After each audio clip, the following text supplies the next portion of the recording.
Subscribe करें और bell दबाएं ताकि कोई खबर रह न जाए।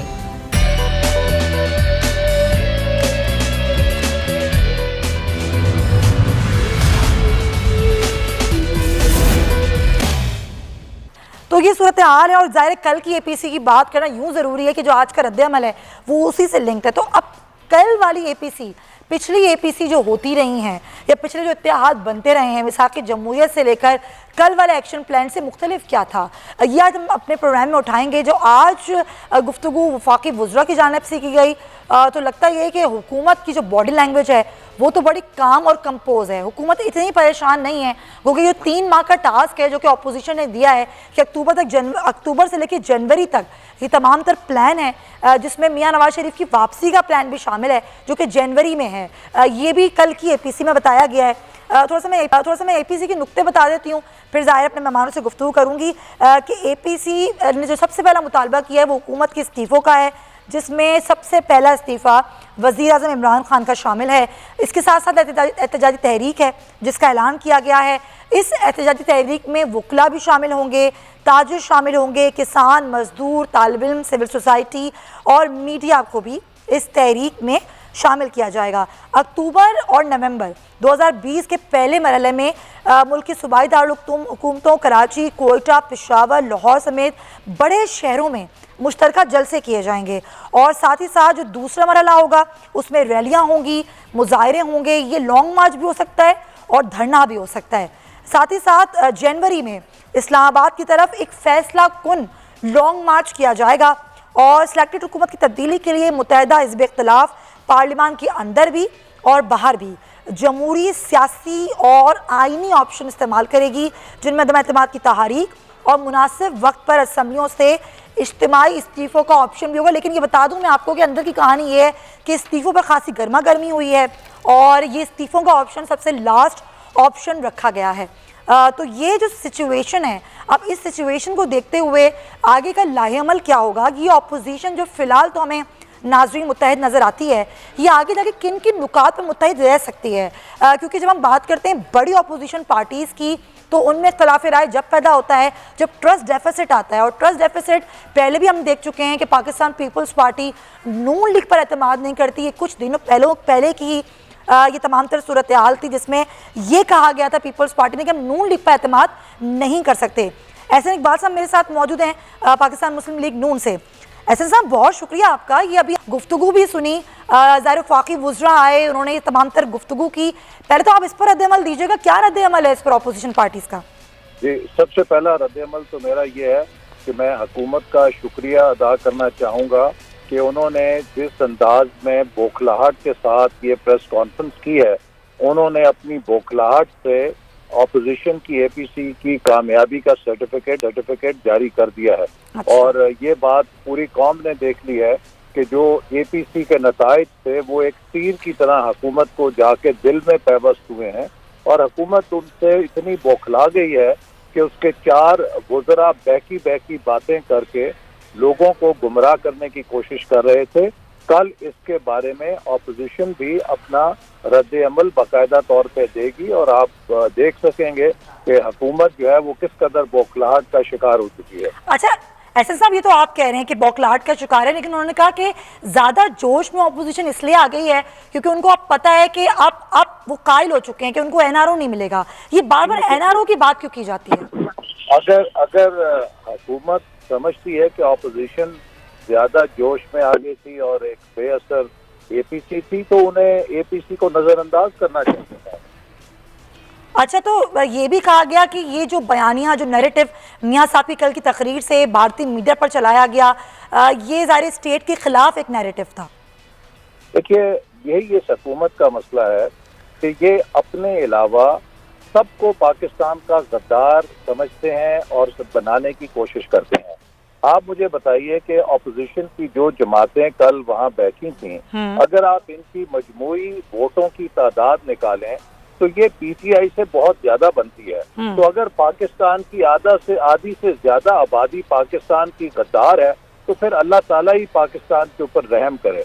हमें अपनी सियासत के लिए दूसरों को, अपने मुखालफिन को गद्दार बनाने का सिलसिला बंद कर देना चाहिए हम मशरकी पाकिस्तान की अलहदगी की सूरत में बहुत भयानक नताइज देख चुके हैं। लिहाजा सियासत को सियासत तक ही रह देना चाहिए और हम भी उतने ही मुहिब्बे वतन हैं जितने शायद पीटीआई वाले या कोई भी इस हुकूमत का नुमाइंदा है। हमें एक दूसरे की हुब्बुल वतनी को चैलेंज नहीं करना चाहिए। पीटीआई को अपनी कारकर्दगी पे बात करनी चाहिए, अपनी उनकी जो परफॉर्मेंस है 2 साल की, जो मुल्क के आज हालात है उन पे बात करनी चाहिए और कल ऑपोजिशन इस हवाले से अपना तफसीली मौक़िफ़ कौम के सामने पेश करेगी। एहसन साहब, आपने खुद कहा कि हमारी ज़ाहिर वोटों की तादाद ज़्यादा है, ना सिर्फ ये अददी अक्सरियत भी आप लोगों की पार्लियामेंट में ज़्यादा है, लेकिन फिर क्यों होता है कि जब भी कोई कानून साजी होती है तो हुकूमत बड़े आराम से कामयाब हो जाती है?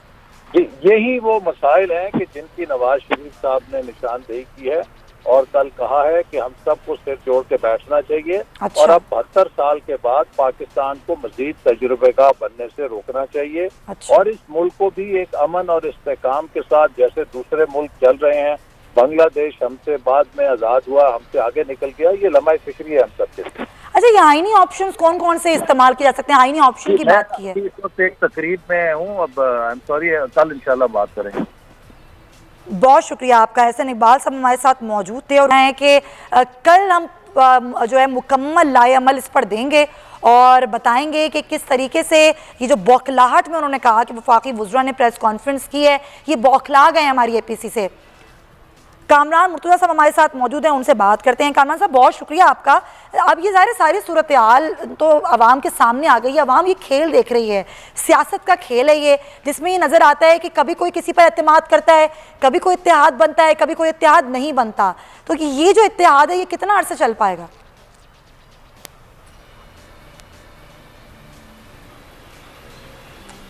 देखिए, 2 बातें हैं।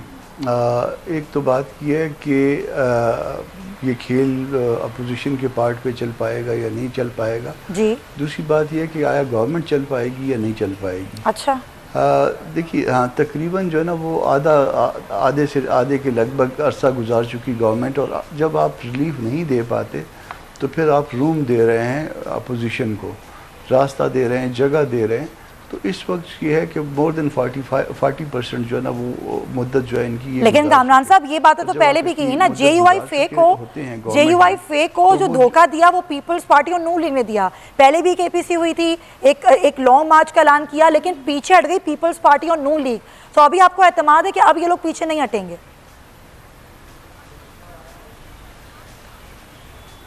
देखिए, ये तो आप किसी के बारे में कुछ भी नहीं कह सकते ना। ये तो एक ढीला ढाला इत्तेहाद होता है, ये कोई साथ चलेगा तो उसकी मर्ज़ी होती है। एक तो पार्टी के अंदर भी जो है ना बाज़ औक़ात जो है ना वो इस तरह का जो है मसाइल पैदा हो जाते हैं कि आप पार्टी के अंदर भी जो है ना तमाम लोग साथ नहीं चल पा रहे होते। तो ये तो एक इत्तेहाद है, अलायंस है। और तो ये ढीला ढाला इत्तेहाद ये फिर कैसे हुकूमत को कर भेजेगा? पड़ता है। तो इस वक्त देखिए, इस वक्त शायद इस इत्तेहाद की भी मजबूरी है। अच्छा। वो इसलिए हुकूमत को घर भेज पाएगा क्योंकि लोग उनसे तंग आ चुके हैं। यही बात मैं पहले भी एक्सप्लेन करना चाह रहा था कि लोग अब इनसे तंग आ चुके हैं। एक तो ये जो हमारा एलिगेशन है लेजिटिमेसी के हवाले से, वो लेजिटिमेसी के हवाले से तो वो था, वो आप उसको कह लीजिए कैरी हुआ कैरी नहीं हुआ, मगर अब जो है ना वो इनकॉम्पिटेंस जो है ना वो बहुत इनके पार्ट पे जो है इनकॉम्पिटेंस और मामलात को लेके ना चल पाना, ये सारा जो है ये अब बहुत ज़्यादा जो है ना वो ऊपर आ चुका है। तो पब्लिक के साथ जो इनको लाए हुए हैं, मेरा ख्याल है कि सब के सब जो ना इनसे थक गए हैं और इनसे ये उम्मीद नहीं कर पा रहे कि ये शायद मामलात को आगे लेके चलेंगे। लेकिन ये बातें तो पहले भी की गई कामरान साहब। मैं इसलिए पूछ रही हूँ कि जेयूआई फे तो अपने मौके पर डटी रही, मौलाना साहब डटे रहे, लेकिन हमने ये देखा कि पहले नून लीग पीछे हुई और उसके बाद फिर पाकिस्तान पीपल्स पार्टी भी पीछे हो गई।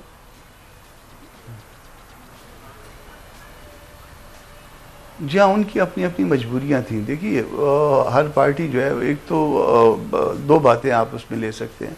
एक, हर पार्टी का अपना मंशूर होता है, प्रोग्राम होता है और मफाद भी होता है, और दूसरी मजबूरियाँ भी होती हैं। अब जब प्रोग्राम और मफाद और मजबूरियाँ, इन 3 चीज़ों को आप कपल करते हैं तो बड़ी पार्टियों के हवाले से देखेंगे तो शायद फिर मामलात की समझ आना शुरू हो जाती है। शायद उस वक्त जो है ना वो उनके मफाद में नहीं था, या जब कि वो इसको मज़ीद जो है ना वो मामलात को हमारे साथ आगे लेके चल पाते। अच्छा। मगर अब चूँकि वो ये समझ पा रहे हैं कि पाकिस्तान के अवाम का मफाद भी इसमें नहीं है कि अब ये चल पाएँ। और अगर फ़र्ज़ कर लीजिए कि वो इस मामले में हमारे साथ मिल के नहीं चलते, तो इसका नतीजा ये होगा कि वो पॉलिटिक्स में शायद पीछे रह जाएंगे। तो अब इनका मफाद मेरे ख़्याल में, मेरी समझ के मुताबिक अब इसी में है कि वो अब हमारे साथ मिल के चले, या जो कुछ हम पहले दिन से कहते आ रहे हैं उसको फॉलो करें। और अगर फॉलो करेंगे, पॉइंट टेकन। आप कह रहे हैं मजबूरियां आड़े आ जाती है, अभी कोई मजबूरी तो आड़े नहीं आ जाएगी। रुबीना कायम खानी साहब में ज्वाइन कर चुके हैं पाकिस्तान पीपल्स पार्टी से, लेकिन ब्रेक के बाद मैं आपका मौक़िफ़ लूंगी। स्टे विद अस।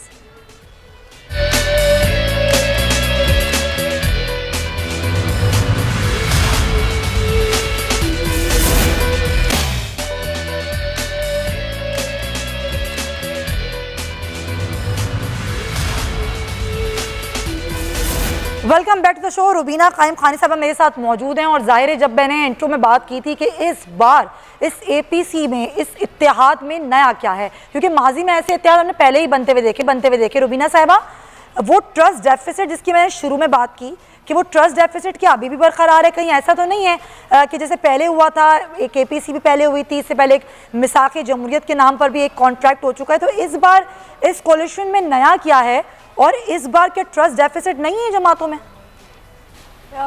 मैं नहीं समझती। देखिए, ट्रस्ट डेफिसिट होने का तो सवाल ही नहीं है, क्योंकि अगर हम इस बात को लें कि हर पार्टी का अपना अपना एक नज़रिया है, वो point of view as Pakistan peoples party हम भी अपना पेश करते रहेंगे। नून लीग है या JUI है या दूसरी जमातें हैं, वो सब अपना जो है वो एक नज़रिया रखते हैं, उसके तहत वो पॉलिटिक्स में है, पाकिस्तान की सियासत कर रहे हैं।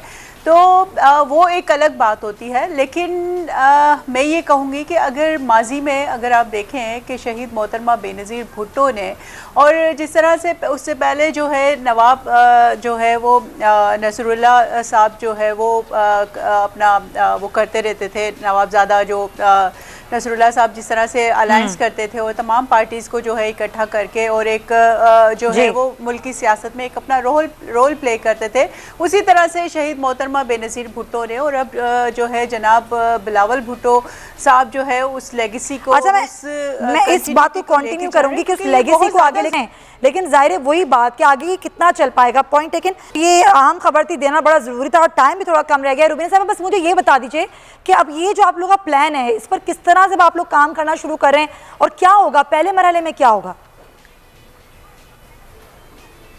जी बिल्कुल, देखें, जो पहला स्टेप था कि तमाम जमातों को इकट्ठा करना और तमाम जमातों का जो है वो एक पॉइंट ऑफ व्यू और एक डिस्कशन होना, वो चेयरमैन बिलावल भुट्टो की साहब की सदारत में बड़ा, मैं समझती हूँ, सक्सेसफुली जो है वो गया है। और जिस तरह से पार्टिसिपेशन रही है पॉलिटिकल जमातों की, अब सवाल यही है कि जिस तरह से एक जो सेट किया गया है कि पॉइंट टू पॉइंट के, जिस तरह से बहुत सारी चीज़ें आपको पता है कि डिस्कस की गई हैं, जो इस वक्त मुआशी हालात हैं पाकिस्तान में फॉरेन पॉलिसी के हवाले से, और जो अगर आप दूसरी जो बात करते हैं कि करप्शन की बात करते हैं, तो वो तमाम, और ख़ास तौर पर जो हमेशा एक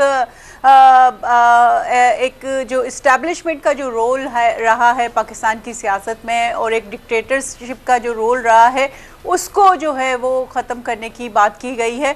तो वो स्टेप बाय स्टेप, जाहिर सी बात है, जिस तरह से पहले हमने जो है वो मुजाहरे किए, जलसे किए, जुलूस किए, और एक अवामी ताकत के साथ, क्योंकि ये अवाम की ताकत के बगैर जो है ये नामुमकिन है जब तक अवाम का, लोगों का साथ नहीं होगा। और अब अवाम इतने जो है वो तंग आ चुके हैं कि वो सड़कों पे निकलने के लिए तैयार बैठे हैं। और चलें, वो तो फिर हम देंगे, अब आप लोग इस पर काम शुरू करेंगे ना, जमात तो हम देखेंगे कि अवाम कितना साथ देते हैं और कितनी आवाम आप लोग इकट्ठी कर पाते हैं। मुर्तज़ा साहब, बस लास्ट एक मैं आपका लेना चाहूँगी, ये जो बार बार मैं बात कर रही हूँ कि कितनी अरसे तक मुत्तहिद रह पाएंगे, और आप लोगों के भी कुछ तहफ़्फ़ुज़ात क्या अभी बरकरार हैं या सब कुछ क्लियर हो चुका है?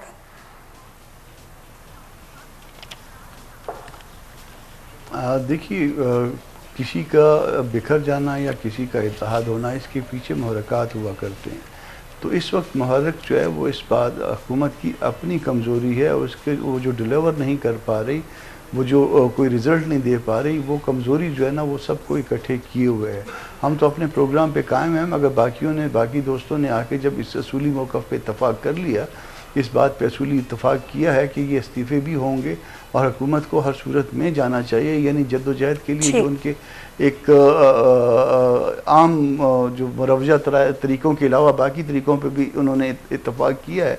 तो इसका मतलब है वो ख़ुद देख रहे हैं कि लोग जो है इनसे तंग आ चुके हैं। अब चूँकि इनका जाना ठहर चुका है और अगर हम इनको नहीं जो है ना वो धक्का लगा के भिजवाते तो शायद हम जो है ना इस मामले में पीछे रह जाएंगे और दूसरे निकल जाएंगे। ठीक है, आपको अपोजिशन को लगता यही है कि अगर उन्हें आपको ज़ाहिर सिक्योर करना है तो फिर हुकूमत को भेजना होगा, वो भेजने हैं कैसे, ये आने वाला वक्त बताएगा। बहुत शुक्रिया आपके कामरान मुर्तज़ा साहब, रुबीना कायम खानी साहिबा।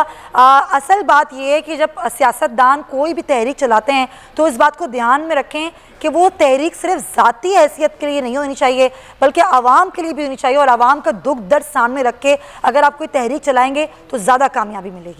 इंशाअल्लाह कल मुलाकात होगी। अपना ख्याल रखिएगा। अल्लाह हाफ़िज़।